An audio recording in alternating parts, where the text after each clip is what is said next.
Didik TV KPM. Assalamualaikum dan salam sejahtera. Terima kasih kepada murid-murid yang sudi menonton Sukses SPM 2022 bersama dengan saya, Lokman Hakim. Yang menariknya hari ini, kita nak belajar tentang pembuatan perabot bersama dengan cikgu kita dengar cerita dari negeri Perak. Atau biar betul? Jom kita lihat profil cikgu kita hari ini.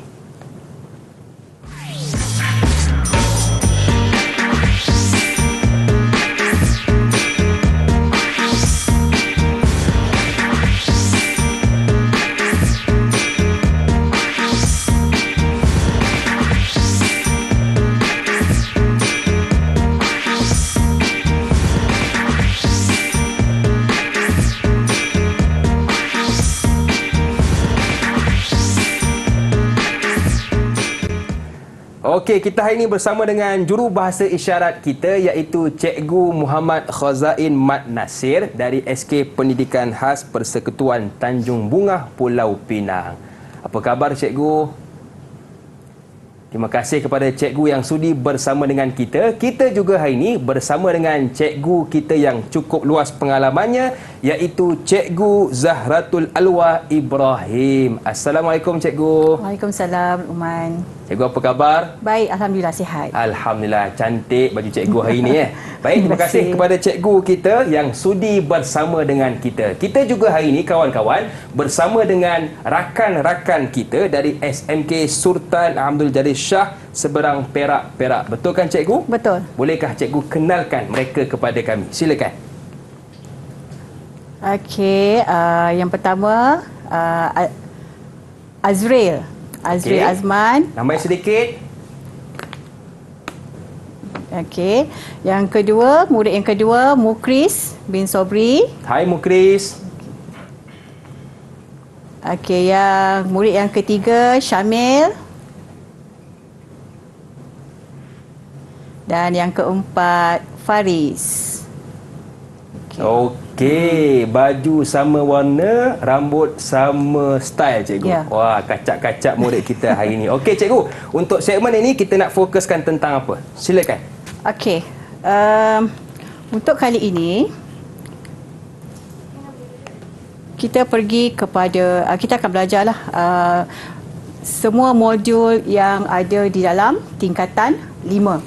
Ya, semua modul yang ada di tingkatan 5 pembuatan perabot. Okey.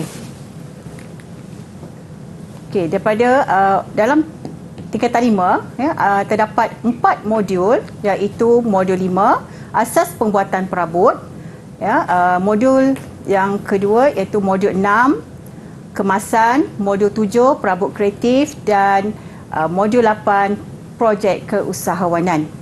Okey. Untuk kali ini saya akan tekankan yang kita panggil intipati dalam setiap tajuk dalam setiap modul ni lah ya.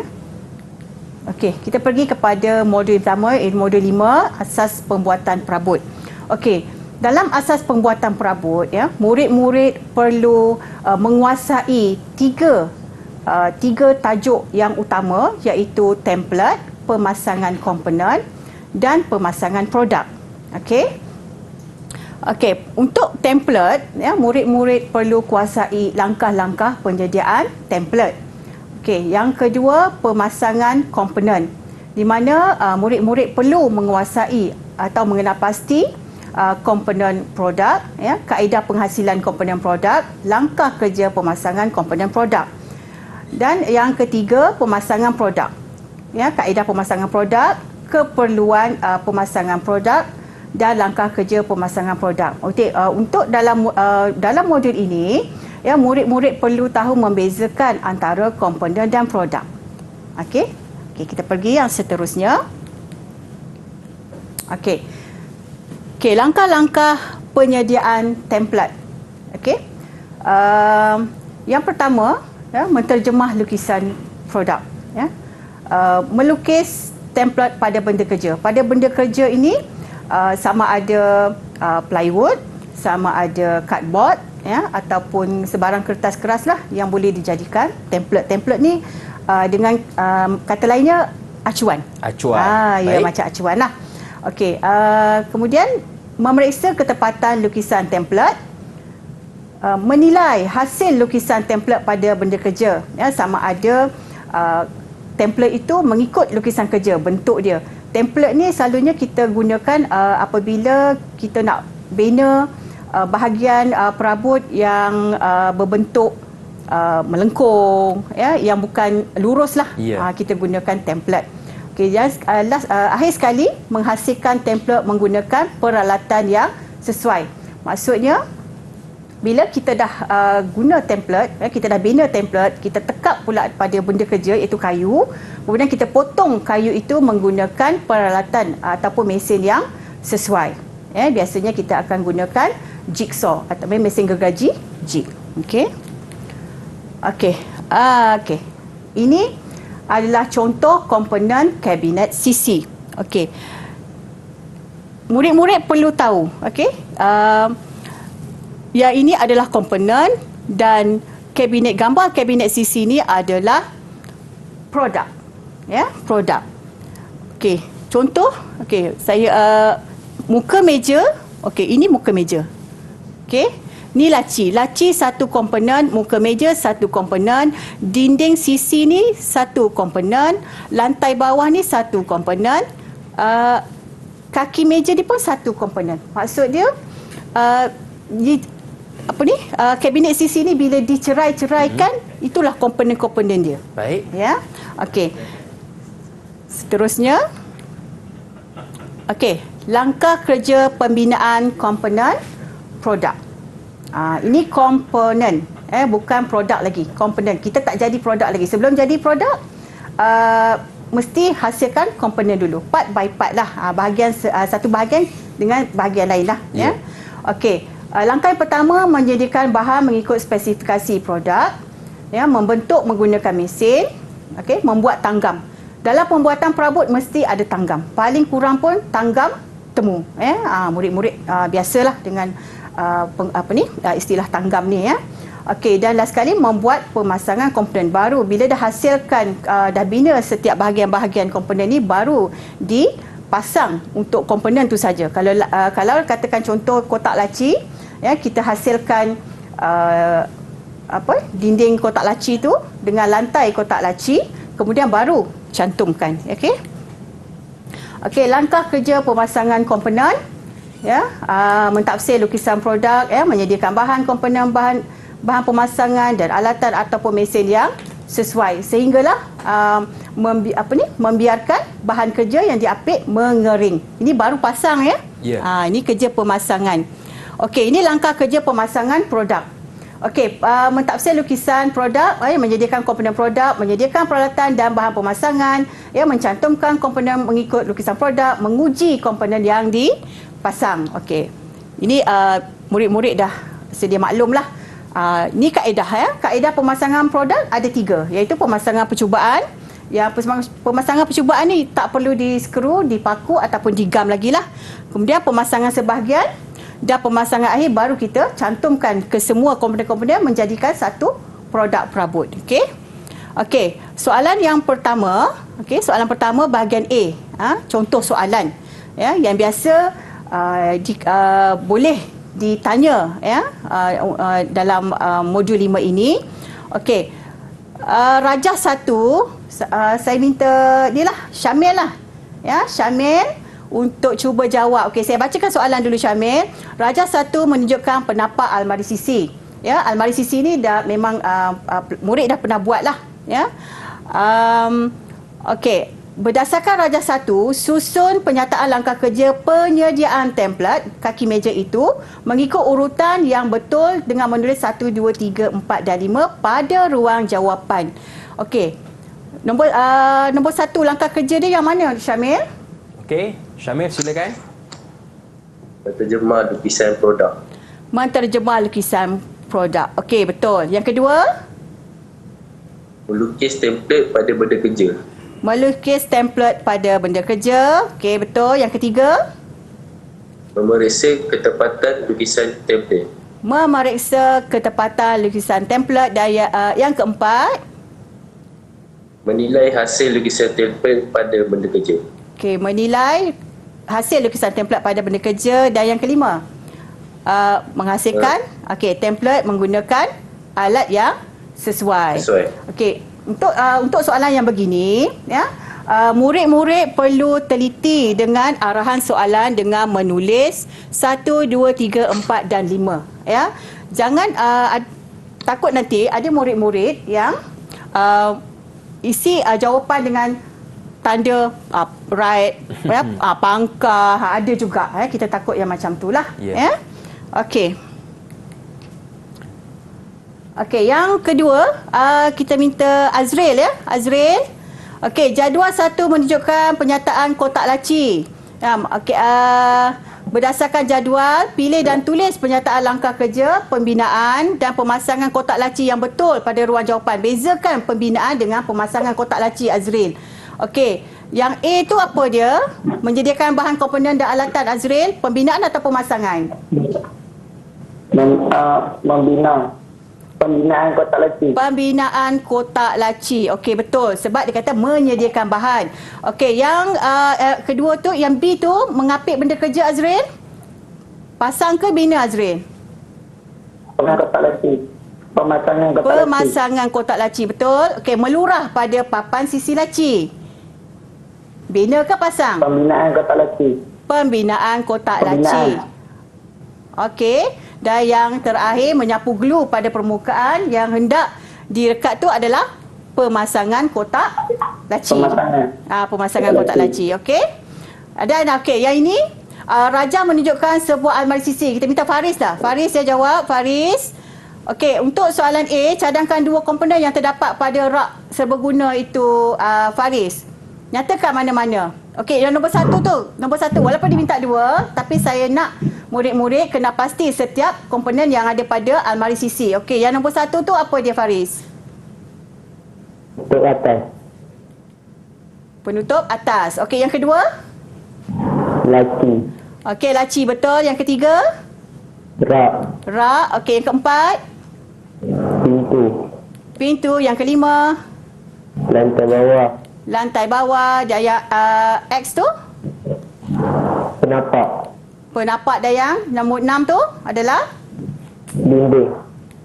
Okey, dinding. Terbaik. Jadi itu jawapan yang betul dari murid-murid kita, dan itulah sedikit bagaimana asas pembuatan sesebuah perabot. Dan sekarang kita nak berehat seketika. Teruskan bersama dengan kami dalam Sukses SPM 2022.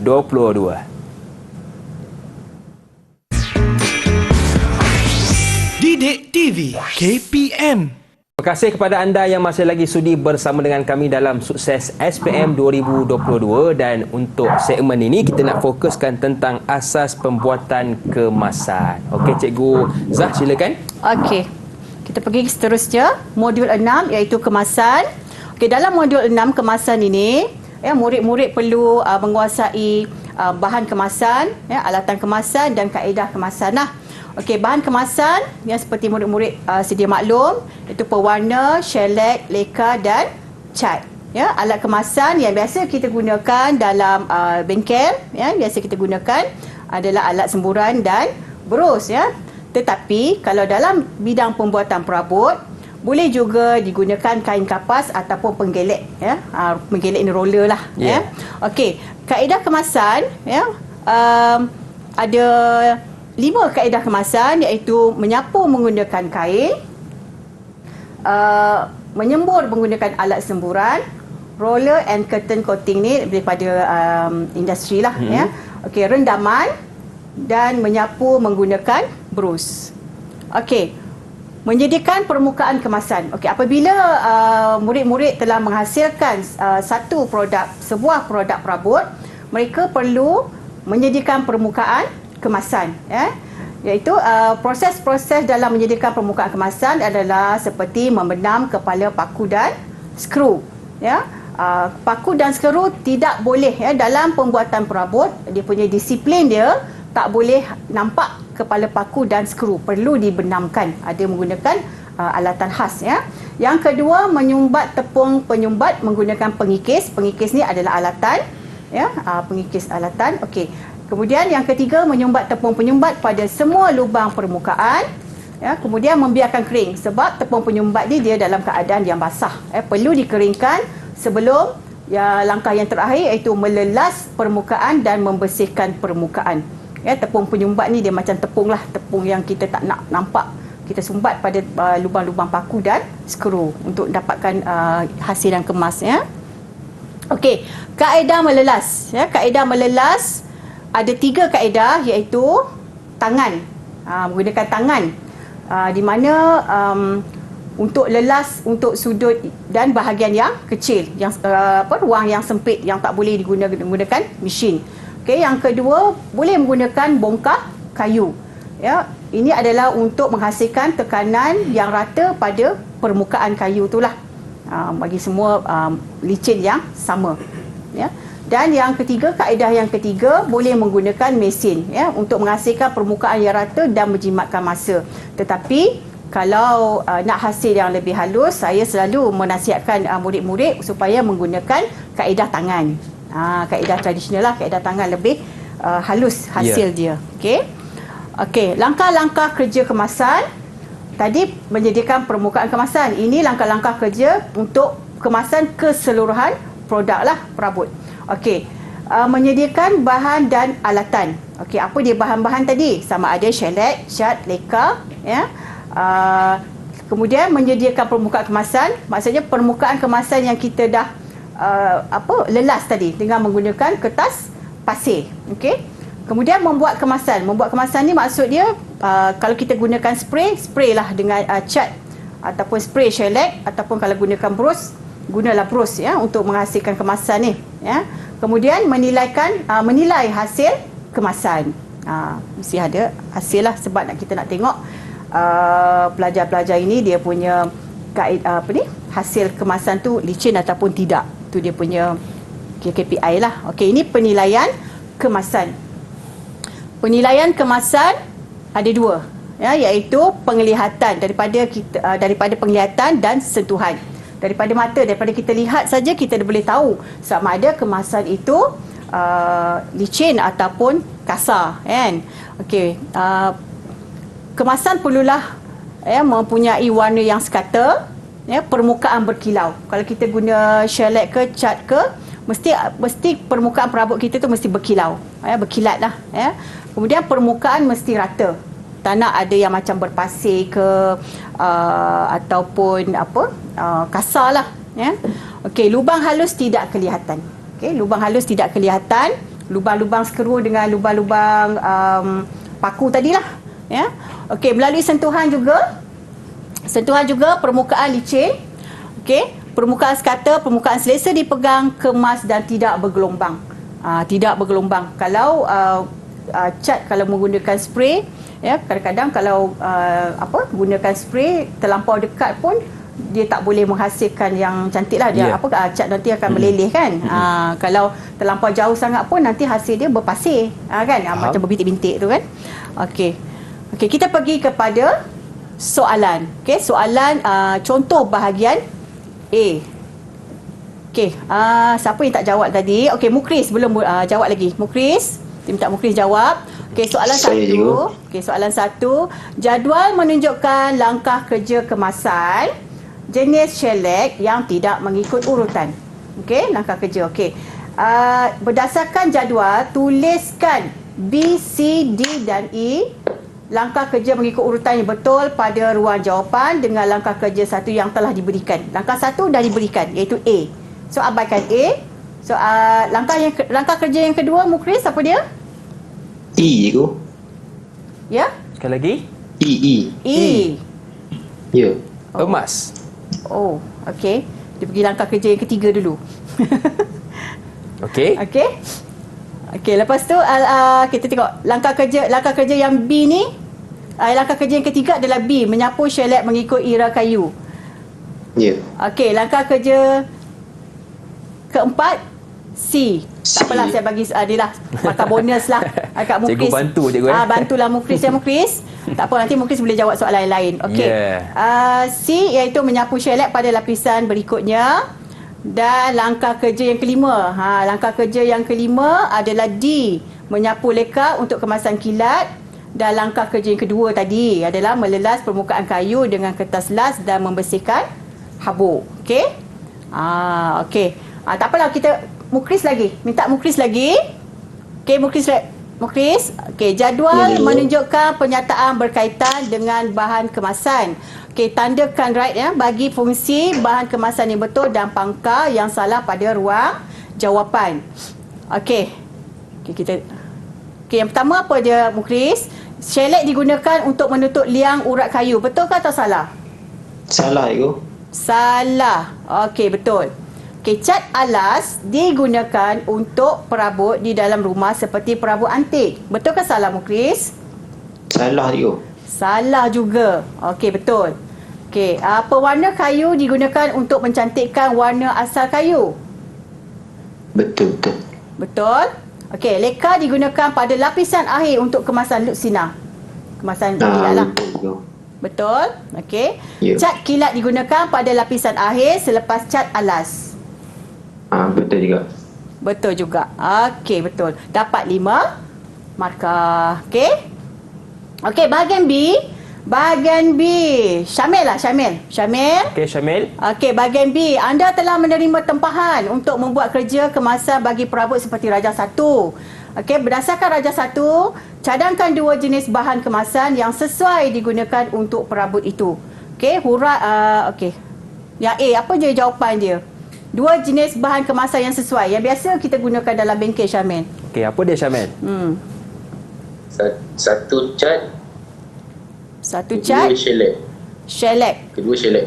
Kedua Okey, shellac. Okey. terbaik. Ada jawapan lain tak, Syamil? Walaupun dia nak 2, ada tak jawapan lain kita boleh gunakan sebagai kemasan? Ada Apa dia? berwarna kayu, Okey, pewarna kayu. so laka. Leka, bukan laka, leka. Okey, Syamil, bagus. Okey, yang B, huraikan langkah kerja menyediakan permukaan kemasan. Okey. Okey, ini tak apa. Yang ini saya tolong. Tolong Syamil sebab jawapan dia panjang. Okey. Tadi permukaan kemasan ada 4 langkah ya, membenam kepala paku dan skru, menampal atau menyumbat lubang dengan tepung penyumbat, biarkan kering ya, biarkan kering, kemudian akhir sekali melelas perabot dengan kertas las hingga licin. Kertas las ni maksud dia kertas pasir ya. Okey, yang C, cadangkan langkah kerja kemasan bagi perabot itu. Okey, menyediakan bahan dan alatan. Okey, menyediakan permukaan kemasan, membuat kemasan, menilai kemasan. Okey, yang ketiga, saya bacakanlah ya. Raja 2 menunjukkan salah satu kaedah kemasan. Okey, cadangkan kaedah kemasan tersebut. Okey, kaedah kemasan tadi ada 5, ada 6. Okey. Bagi 1. Okey, 1 menyapu menggunakan bros. Ya, yang dalam gambar tu ya, dalam gambar tu menyapu menggunakan bros. Okey, yang jawapan soalan B, cadangkan 4 kaedah kemasan lain yang sesuai digunakan dalam pembuatan perabot. Okey, ada 5 lagi tapi dia nak 4. Sebab apa 4? Sebab dia dah 4 markah di situ. Okey, kita bagi sapuan, kaedah semburan, kaedah kemasan antik dan kaedah rendaman. Okey, yang C, okey, huraikan langkah kerja kemasan yang anda cadangkan D, A tu. Ini adalah kaedah menggunakan bros. Ini adalah langkah-langkah kerja kemasan menggunakan bros. Ya, menyediakan bahan dan alatan semburan, menyembur cat alas lapisan pertama dengan jarak yang sekata, ya, kiri kanan dan biarkan kering. Melelas halus dan membersihkan permukaan, menyembur cat alas lapisan kedua dengan jarak yang sekata, ya, dan menyembur lapisan kilat dan membiarkan kering. Okey, jadi itulah sedikit sebanyak tentang asas pembuatan kemasan dan sekarang kita nak berehat seketika. Boleh cikgu? Boleh. Teruskan bersama dengan kami dalam Sukses SPM 2022. Didik TV KPM. Terima kasih kepada anda yang masih lagi sudi bersama dengan kami dalam Sukses SPM 2022 dan untuk segmen kali ini pula kita nak fokuskan kepada perabot kreatif. Baik, Cikgu Zah, silakan. Okey. Modul seterusnya modul 7 iaitu perabot kreatif. Ya, perabot kreatif ada 4 tajuk kecil ya di bawah perabot kreatif ini ya, iaitu konsep perabot kreatif, ya, kepelbagaian perabot kepelbagaian bahan, ya, kepelbagaian reka bentuk dan penghasilan perabot kreatif. Ya, kita pergi kepada tajuk yang pertama, iaitu ciri-ciri perabot kreatif. Okey, ciri-ciri perabot kreatif ada 3. Ya, ada 3, iaitu reka bentuk, bahan dan fungsi. Bila kita kata perabot kreatif, mesti ada kelainan daripada perabot-perabot yang sedia ada lah. Ya, dari segi reka bentuk. Selalunya reka bentuk perabot kreatif ni lebih menarik, ya, lebih terkini, lebih moden. Itu perabot kreatif dari segi penggunaan bahan. Ya. Yang itu ciri-ciri yang kedua. Bahan juga pelbagai bahan boleh dijadikan perabot kreatif ni. Biasa kalau Luqman, ya, biasa kalau Luqman pergi ke kan restoran-restoran hipster, ya, ada penggunaan kayu pellet kat situ. Betul. Kan? Meja daripada kayu pellet kan. Ya. Itu adalah kita namakan perabot kreatif. Baik. Daripada segi penggunaan bahan. Ya. Okey. Yang ketiga, fungsi. Selalunya, ya, biasanya perabot kreatif ni dia multifungsi. Pelbagai inilah, pelbagai fungsi. Ya. Ya. Yang kita gabungkan, kalau sofa boleh tukar kepada katil, kan? Betul. Sofa boleh tukar kepada jadi almari hiasan, rak hiasan. Ya. Itu adalah perabot kreatif, ya, secara dari segi asasnya. Okey. Okey, pengelasan perabot kreatif. Pengelasan perabot kreatif sama juga macam perabot yang biasalah. Kita boleh bagikan kepada ruang, ya, fungsi, motif tempatan, ya, motif tempatan. Okey, untuk ruang, perabot-perabot ini boleh kita bagikan untuk ruang tidur, ruang tamu, ruang makan dan ruang taman, ya, perabot taman. Okey, kemudian fungsi. Fungsi dia sama ada untuk penyimpanan. Bila penyimpanan mesti ada laci, mesti sama ada laci ataupun pintu, ya. Kemudian pameran. Bila pameran, perabot yang untuk pameran, tema di pameran tak perlu ada pintu, tak perlu ada laci. Ya. Kemudian tempat duduk. Tempat duduk ni apa? Kerusi, kan? Kerusi biasa ada, kalau kerusi ada tempat duduk, ada penyandar. Ya. Kemudian tempat tidur. Tempat tidur ni adalah katil lah. Okey, manakala motif tempatan, perabot yang dihasilkan boleh juga dipengaruhi oleh faktor kebudayaan, ya, seperti budaya masyarakat Melayu. Biasanya kalau perabot masyarakat Melayu ni, kita biasa dengan ukiran. Ya. Kan? Ukiran. Kita tahu itu, ni perabot bertemakan bangsa Melayu lah. Sama juga bahasa Cina, Inggeris, ya. Okey. Faktor reka bentuk perabot kreatif. Faktor reka bentuk perabot kreatif ada 4, ya, iaitu faktor ruang. Kita nak mencipta, kita nak mereka bentuk sesuatu perabot, sama ada perabot kreatif ataupun perabot biasa, mesti mengikut ruang yang kita ada tu lah. Kalau ruang tu kecil, ruang tu sempit, nak adakan macam ruang bilik, ya, ruang bilik sempit, kita nak pelbagai fungsi, boleh jadi katil, boleh jadi tempat belajar, boleh digabungkan kat situ, ya, faktor ruang. Okey, faktor bahan yang ingin disimpan. Bahan apa yang ingin disimpan? Ya, kalau bahan hiasan, kita buat rak pameran lah. Dia lebih bertemakan rak pameran. Okey, faktor bahan menghasilkan perabot. Bahan menghasilkan perabot. Selain daripada kayu, ada juga bahan-bahan lain yang sesuai dijadikan perabot, seperti bulos, keluli, ya, konkrit, plastik, kaca. Kaca boleh tak jadikan perabot, Luqman? Boleh, cikgu. Boleh kan? Jadi permukaan meja tu kan? Okey. Kemudian akhir sekali, faktor masalah yang ingin diselesaikan. Kadang-kadang kita nak mencipta perabot, ya, nak mereka perabot bila kita ada permasalahan. Betul. Masalah di rumah, barang-barang tak disusun elok, berselerak. kan? Berselerak, kita nak nampak tersusun, nak nampak kemas. Tu sebab kita mereka bentuk perabot tu lah. So itu masalah kena adalah untuk menyelesaikan masalah. Okey, soalan contoh bahagian A. Kita pergi kepada soalan dah. Okey, siapa lagi tadi? Okey, Faris. Okey, Faris. Jadual 1 menunjukkan ciri-ciri perabot kreatif, Faris. Okey, tulis benar pada ciri yang betul dan palsu pada yang tidak berkaitan pada ruang jawapan. Kena pasti soalan benar, palsu. Tak mau ya, tak nak kita kamu buat tanda right ataupun tanda pangkah. Salah, walaupun jawapan tu betul tapi salah sebab tak mengikut arahan soalan. Okey, yang pertama Faris, ruang. Benar atau palsu? Faktor reka bentuk ni, ruang. Palsu cikgu. Palsu, ruang palsu. Okey, betul. Bahan? Benar. Bahan benar. Okey, yang ketiga, faktor reka bentuk. Untuk yang ketiga, reka bentuk. Benar. Benar. Okey, tema? Palsu. Palsu. Okey, fungsi? Benar. Benar. Okey, betul. Dapatlah 5 markah kat situ ya. Jangan sekali-kali palsu kamu tandakan pangkah ya. Ya. Okey, soalan seterusnya. Jadual menunjukkan pengelasan perabot kreatif. Okey, pengelasan tadi ada 3. Okey, ruang, motif tempatan dan fungsi. Pilih dan padankan pengelasan perabot kreatif dengan penyataan yang betul pada ruang jawapan. Azril. Okey, Azril. Ya, cikgu. Okey. Pengelasan, tengok dia punya penyataan tu. Okey, tempat perabot diletakkan. Tempat perabot diletakkan. Dia lebih kepada apa? Penerangan untuk apa? Ruang. Ruang. Okey, ruang betul. Okey, perabot bertemakan penyimpanan, pameran dan tempat tidur. Fungsi. Fungsi.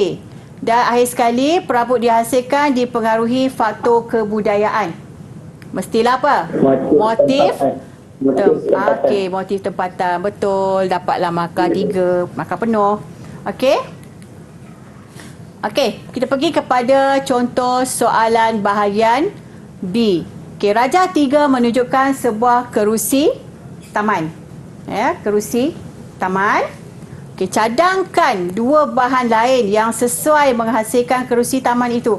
Biasa kalau kita kata kerusi taman, dalam perkiraan kita mestilah diperbuat daripada bahan-bahan yang kalis apa? Kalis cuaca, ya, sebab nak letak di luar kan. Betul. Okey, bila bahan-bahan yang perlu ada Kalis cuaca. kalis cuaca, ya, pelajar-pelajar, murid-murid selalunya dia akan tahulah tak boleh pakai kayu, tak boleh pakai papan plywood ataupun MDF. So apa bahan yang sesuai? Syamil. Silakan Syamil. Bahan apa yang sesuai untuk kerusi taman? Kayu padu. Kayu padu. Okey, kayu padu. Kalau kita tengok pun dekat kerusi sini, dia kayu padu dekat mana, kat sini pun boleh letak sini kayu padu. Okey. Dia punya tempat duduk lah, frame dia tak boleh. Okey, selain pada kayu padu, Keluli tahan karat. keluli tahan karat. Besi lah, ya, besi. Okey, berdasarkan jawapan di A, cadangkan 4 kelebihan menggunakan bahan tersebut. Mukris, cadangkan 4 kelebihan menggunakan bahan tersebut. Okey, cikgu. Tahan terhadap tekanan. Tahan terhadap Tekanan. tekanan. Tahan terhadap perubahan cuaca. Tekanan okey. apa? Okey, yang kedua, Okey, yang kedua. Tidak mudah retak atau patah. tekanan dia. Okey. Tidak mudah retak atau patah. Patah. Okey, tidak mudah retak atau patah. Okey. Ya, yang keempat, Tidak bertindak balas dengan bahan kimia. okey, tidak bertindak balas dengan bahan kimia. Okey, cukup 4. Ya, cukup 4, dapat 4 markah lah kat sini. Okey, yang C, Azril, yang C, berikan faktor pemilihan bahan bagi menghasilkan perabot kreatif. Faktor pemilihan bahan, kita nak gunakan bahan mesti fikirkan apa? Kehendak pelanggan. Kehendak pelanggan. Okey, kehendak pelanggan. Okey, yang kedua, sebab dia nak 4. Kehendak pelanggan. Kemudahan bahan kos. Ya? Kemudahan bahan. Kemudahan bahan. Maksudnya bahan tu mudah didapati ataupun sukar, ya. Okey, yang ketiga?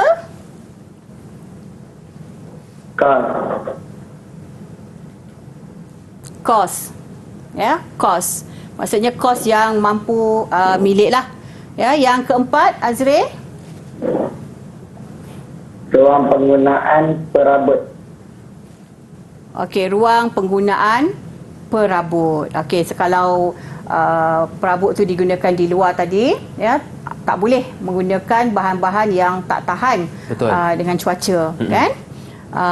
Okey, jadi banyak yang kita belajar dalam segmen ini, antaranya 3 ciri perabot kreatif. Yang pertama, reka bentuk, yang kedua bahan, dan yang ketiga fungsi. Baiklah, kita nak berehat seketika, teruskan bersama dengan kami dalam Sukses SPM 2022.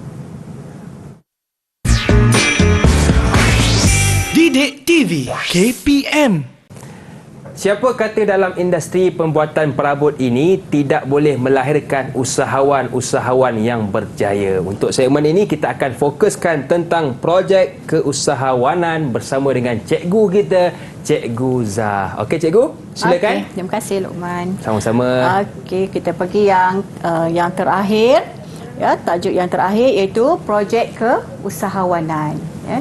Dalam projek keusahawanan ni ada 3 je subtopik lah, topik kecil, iaitu pengenalan asas keusahawanan, rancangan perniagaan dan projek keusahawanan. Dalam projek keusahawanan ni contoh pengiraan, contoh pengiraan kos. Murid-murid perlu kuasai dengan mahir, ya, sebab soalan biasa, soalan pengiraan ada 10 soalan, ada 10 markah. Daripada atas kalau dah salah sampailah akhir pun dia akan salah. Dia sebab berkaitan, ya. Bila sebutkan kos dia berkaitan. Okey. Okey, kita tengok perbezaan usahawan dan peniaga. Okey, usahawan mementingkan keuntungan, ya, di samping menyumbang jasa kepada masyarakat. Manakala peniaga mementingkan keuntungan sahaja, ya, keuntungan untuk diri dia lah, ya, peniaga.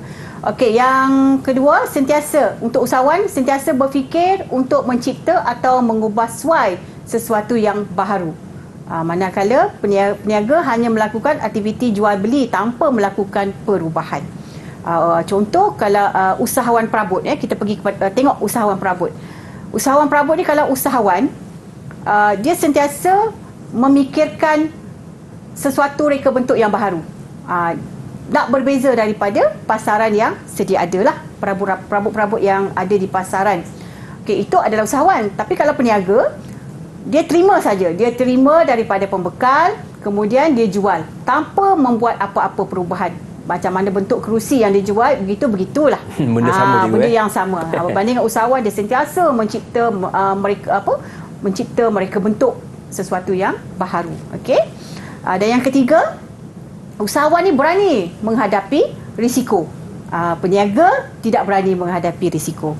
So kalau murid-murid, kalau nak jadi usahawan perabot pun boleh, nak jadi peniaga perabot pun boleh, ya. Okey. Ni maknanya peluang kerja lah, dalam bidang pembuatan perabot. Okey. Jenis perniagaan yang perlu murid-murid tahu, ya. Ada 4 jenis perniagaan, iaitu milikan tunggal, perkongsian, syarikat awam dan syarikat persendirian. Okey, macam mana nak tahu beza keempat jenis perniagaan ini? Okey, milikan tunggal biasanya seorang, pemilik dia seorang. Seorang, modal dia pun sendiri yang keluarkan, ya. Okey, kalau perkongsian dimiliki oleh lebih daripada seorang, tetapi tidak lebih daripada 20 orang. Modal pun dikeluarkan secara perkongsian lah, ya. Okey, syarikat persendirian. Okey, kita tengok syarikat persendirian dulu. Syarikat persendirian dianggotai oleh lebih daripada seorang, tetapi tidak boleh lebih daripada 50 orang. Ya, kena tahu beza. Kalau perkongsian tadi lebih daripada seorang juga, tapi tak boleh lebih 20 orang. Syarikat persendirian lebih daripada seorang juga, tetapi tidak boleh lebih daripada 50 orang. Okey, syarikat awam tiada had. Lebih daripada seorang tetapi tiada had keahlian dia. Modal pun tiada had ya. Selalunya syarikat awam ni dia ada di dalam bursa-bursa saham lah. Ya. Okey. Ni wajiblah murid-murid kuasai. Ini sebab asas perniagaan. Okey. Yang ketiga seterusnya. Okey, ini adalah justifikasi kos. Ya, di mana bila kita sebutkan kos ya dalam nak mengeluarkan produk ataupun dalam bidang usahawan dalam perniagaan, kos-kos yang terlibat ya iaitu kos bahan, kos upah, kos sampingan, kos pengeluaran. Okey, apa dia kos bahan? Kos bahan merupakan kos pembelian bahan mentah. Bila katakan bahan, kata bahan mentah yang digunakan dalam membuat sesuatu produk. Okey. Yang kedua, kos upah. Upah yang diberi kepada pekerja yang terlibat secara langsung dalam proses pengeluaran. Ya. Okey, kos sampingan. Kos sampingan kadang-kadang istilah lain dari kos sampingan adalah cost overhead. Ya, cost overhead. Istilah dia. Dalam soalan pun kadang-kadang dia guna kos sampingan. Ada masa dia guna kos overhead. Murid-murid perlu tahulah yang tu ya. Sedia maklumlah. Okey, kos yang tidak boleh dikesan dan dikenal pasti secara fizikal dan ekonomik. Contoh bil air dan bil elektrik. Kos yang kita tak boleh nak kira. Okey. Okey, last sekali, akhir sekali, kos pengeluaran. Kos yang terlibat dalam proses pengeluaran. Dengan kata lain, kos pengeluaran ini adalah modal lah. Ya, betul. Modal.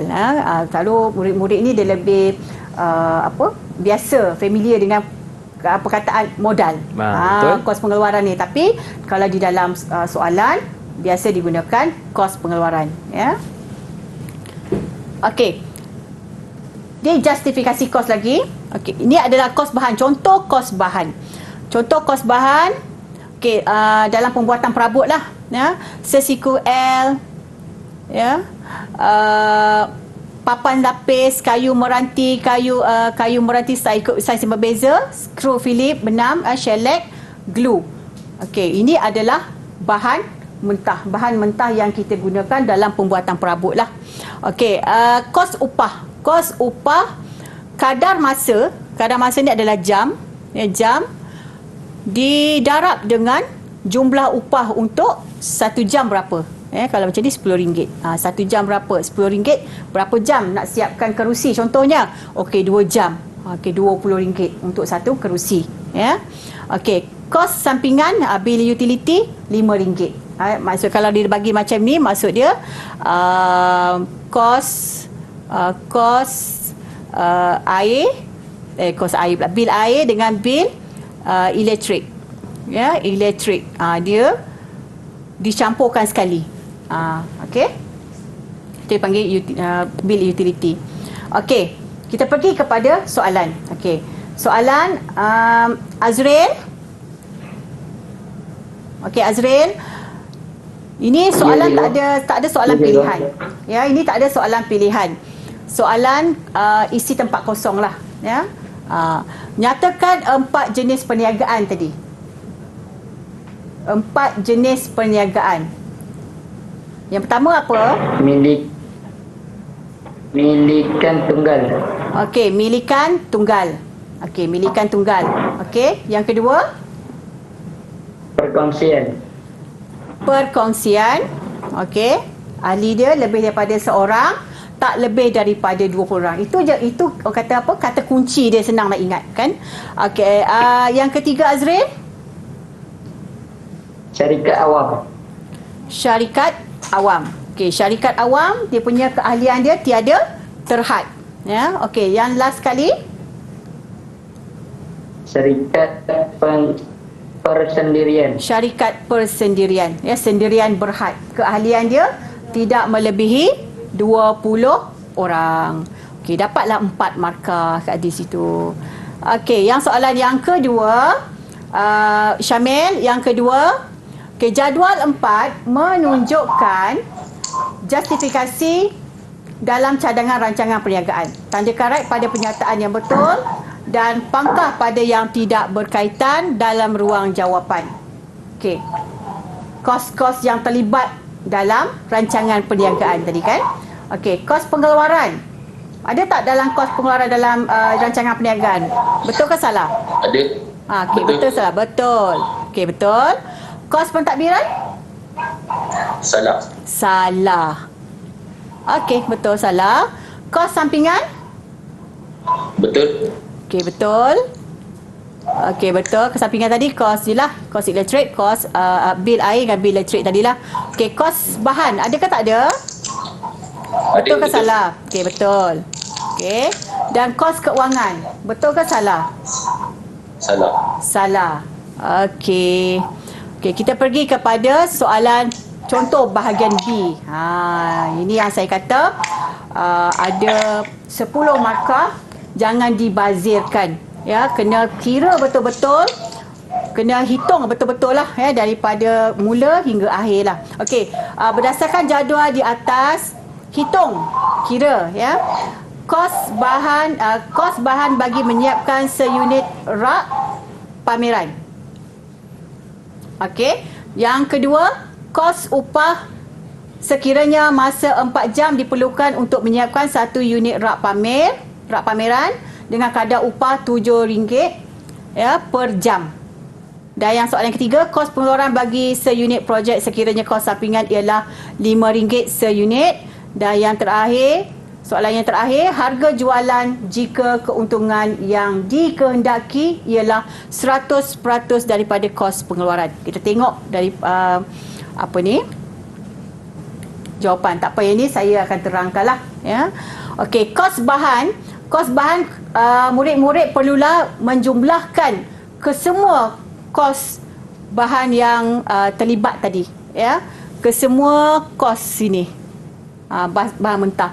Tetapi murid-murid perlu kena pasti butiran pada jadual bahan ni tidak mengandungi butiran selain daripada bahan ya. Selalu murid-murid ni dia maklumlah bahan-bahan yang berkaitan dengan pembuatan perabot ni kan.